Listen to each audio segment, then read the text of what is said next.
Mwanadamu anafanya kiburi cha nini?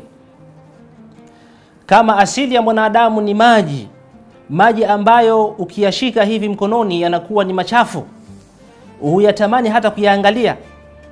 Kiburi cha nini? Ndipo pale unamkuta Imam Ali salamullahi alayhi anasema kwamba mwanadamu wajivunia nini?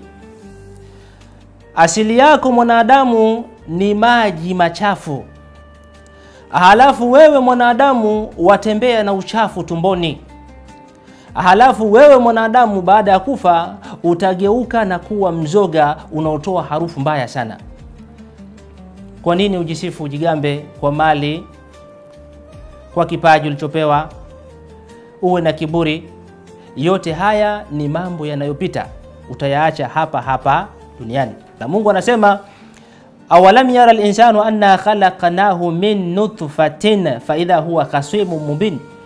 Hivi mwanadamu haoni ya kwamba sisi tumemuumba kutokana na maji ya uzazi, halafu leo hii amekuwa ni mgomvi wa wazi kabisa kwetu, anayakataa mafundisho ya Allah subhanahu wa ta'ala, anataka aishi kama anavyopenda yeye mwenyewe bila ya kujali yasemwayo na Allah subhanahu wa ta'ala na yale yasemwayo na mitume wa Allah subhanahu wa ta'ala.